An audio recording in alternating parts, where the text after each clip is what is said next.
నమస్కారం. ఆంధ్రప్రభ భక్తి ప్రేక్షకులకు స్వాగతం. నేను లక్ష్మి.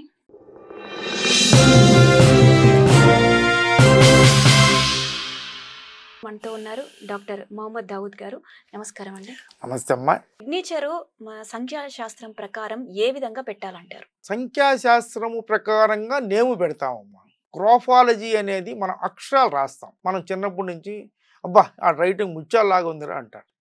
ముత్యాల్లాగా ఉండక్కర్లా. దాంట్లో బేసిక్ ప్రిన్సిపల్స్ ప్రతి అక్షరాలు కూడా ఏబిసిడీలు ఆలు ఇవన్నీ కూడా దేవుని సృష్టే. ఇవన్నీ కూడా రోమన్ లాంగ్వేజ్లో వచ్చినాయి అమ్మ. రోమన్ లాంగ్వేజ్లో ఆల్ఫా బీటా తీటా ఇవన్నీ ఉండేవి. ఆల్ఫాలో నుంచి ఏ వచ్చింది, బీటాలో నుంచి బి వచ్చింది, తీటాలో నుంచి టీ వచ్చింది. ఇలా అక్కడ 22 అక్షరాలు ఉండేవి. మనకి 26 అక్షరాలు వచ్చినాయి. అంటే ఇదివరకు 27 ఉండేవి, అది ఒకటి పోయి 26. దాంట్లో ఐతో పాటు జే చేర్చారు. వి ఒకటే ఉంటుంది అక్కడ. వితో పాటు యుడబ్ల్యూ 2 చేర్చారు. సితో పాటు కే చేర్చారు. అలా మనకి 26 అక్షరాలు రాశారు. ఆ అక్షరాలు కూడా ఎలా రాయాలో అనేది దేవుడి సృష్టి. అప్పుడు ఆ అక్షరాలను ఎలా రాయగలిగితే మనకి సబ్కాన్షియస్ మైండ్ బాగుంటుంది. అక్షరాలు చక్కగా రాసిన వాడు బ్రెయిన్ కాన్సన్ట్రేషన్ చాలా బాగా ఉన్నట్టు. అదే లవ్ లెటర్ రాయమన్నాను అనుకోండి, నాలాంటి ముసలోడికి కూడా చక్కగా అట్లా రాస్తాం కదా బాగా.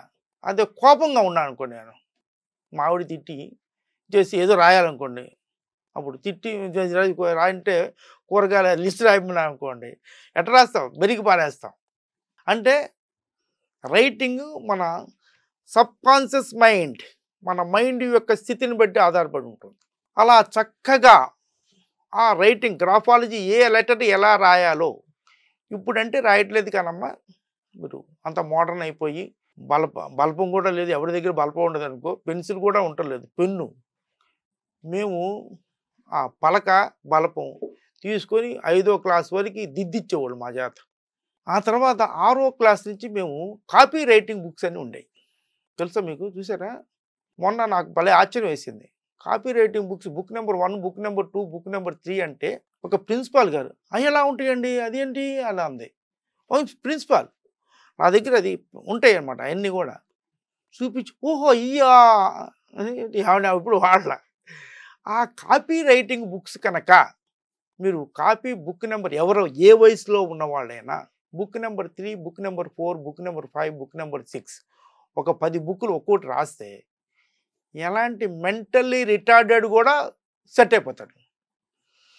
దీనివల్ల రైటింగ్ వల్ల ఇది గ్రాఫాలజీ ఒక పెద్ద సబ్జెక్ట్ అమ్మా, చాలా పెద్ద సబ్జెక్టు, ఇంటర్నేషనల్ సబ్జెక్టు. కాకపోతే ఇండియాలో ఇంక రాలా. నేను 1995 నుంచి చేస్తూ ఉంటే ఇప్పుడు మీలాంటి వాళ్ళు కూడా అదేంటి రైటింగ్తో మార్చొచ్చా అంటే చాలా విషయాలు మారచ్చు. ఇంట్రావర్ట్ ఎవరితో కలవడు, ఆఫీస్లో కలవడు, ఇంట్లో కలవడు, స్కూల్లో ఎవరితో కలవడు, ఇంటికి రాగానే టక్కన లోపల రూమ్లోకి వెళ్ళి తలుపేసుకుంటారు. దాన్ని ఇంట్రావర్ట్ అంటారు. అలాంటి వాళ్ళని బయటికి తీసుకురావచ్చు ఈ రైటింగ్ చేయటం వల్ల. కొంతమంది ఎడమెంట్ నేచర్ ఉంటుంది, అవే అంటుంటారు. అలాంటి వాళ్ళని కూడా తీసుకురా రైటింగ్. కొన్ని అక్షరాలు, ప్రతి ఒక్క అక్షరానికి సపరేట్ చాలా మీనింగ్లు ఉంటాయి. కొంతమంది జి అనే అక్షరం ఎలా రాస్తే వేరే రకంగా కూడా రాస్తారమ్మా. అలా రాస్తే ఆమె ఎప్పుడు భర్త దగ్గరికి వెళ్ళదు, అసలు ఎవరితో కలవదు. వై అనే అక్షరం చాలా ముఖ్యం, ఎవరితో కలవరు. ఇలా కొన్ని వాళ్ళ వచ్చిన దాన్ని బట్టి వాళ్ళు చెప్పిన విషయాలన్నీ అబ్జర్వ్ చేసి కొన్ని ఏ అక్షరాలు వాళ్ళకి అవసరం అవుతాయో వాటిను రాపించటం, దాన్ని గ్రాఫోథెరపీ అంటారు. ఆ గ్రాఫోథెరపీ రాపించడం వలన వాళ్ళలో మైండ్లో సబ్కాన్షియస్ మైండ్లో ఇప్పుడు వైరస్ వచ్చింది అనుకో కంప్యూటర్కి, ఇంకో వైరస్ ఎక్కించి దాన్ని వైరస్ తీసేస్తాం. అలా సబ్కాన్షియస్ అంటే వైరస్ వస్తేనే బ్రెయిన్లో ఇలా తిక్కగా ఉంటారు. వీళ్ళని ఆ బ్రెయిన్లో నుంచి అది నెగిటివ్ తీసేస్తే రైటింగ్ రాయటం వలన చాలా చేంజెస్ వస్తాయి.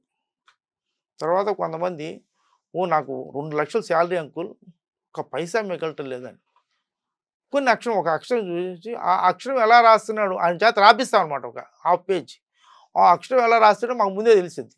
ఆ అక్షరాన్ని కరెక్ట్ చేపిస్తే ఒక్కొక్క సబ్జెక్టుకి ఒక్కొక్క అక్షరం రిప్రజెంట్ చేస్తుంది.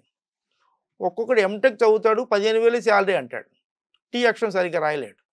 టీ అక్షరం కరెక్ట్గా రాయిస్తే వాడు 15, 20, 25, 30, 35 లక్ష, 2 లక్షలు, 3 లక్షలు వెళ్ళిపోతాడు. వాళ్ళ యాటిట్యూడ్ చేంజ్ అవుతుంది. అలా ఈ అక్షరాలు కూడా చాలా సిగ్నేచర్తో చాలామంది అందమైన అమ్మాయిలు ఫ్యామిలీ లైఫ్ ఉండలేదు ముఖ్యంగా. వాళ్ళందరూ మన ఇండియాలో, మన ఆంధ్రదేశంలో ముఖ్యంగా ఎస్ అక్షరంతో పేరు స్టార్ట్ అవుతుంది. ఎస్ అనేది ఇలా ఎస్ని ఎస్ లాగా రాయాలి, కాయకుండా అందంగా ఉంటుందని $8 లాగా రాస్తారు. వాళ్ళు ఎప్పుడు కాపురం గెలరు, అసలు పెళ్ళే వద్దంటారు. ఇప్పుడు చాలామంది పెళ్లి చేసుకోవట్లేదమ్మా. అలా ఆ ఎస్ని మారుస్తే వాళ్ళమ్మ చేసుకోవే పెళ్ళి పెళ్ళి అంటే సర్లే చూడు ఎవరో ఒకటి అంటుంది. ఒక నెల రోజులు ఆ ఎస్ని మారుస్తే సరే చూడు అంటుంది. ఆ వైని మారుస్తే సరే చూడు అంటుంది. అలా వాళ్ళు రాసిన అక్షరాల్లో ఏ అక్షరాలు మారుస్తే వాళ్ళ మనసు మారిద్దో తెలియాలి. అంటే వాళ్ళకి ఏ క్వశ్చన్ మీద వచ్చారు. మా అమ్మాయి పెళ్లి కావట్లేదండి, 1994లో పుట్టారు. ఇప్పుడంతా 92, 91, 93, 94లో పుట్టారు. వాళ్ళ పెళ్ళిళ్ళు కాక తెగ తిరుగుతున్నారు అమ్మా నాన్న అందరూ కలిసి. అమ్మాయిని తీసుకురారు.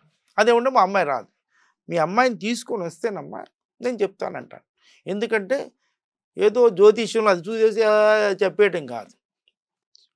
చూసి మనిషిని చేయి చూడాలి. Palm is most important, writing is most important, signature is most important.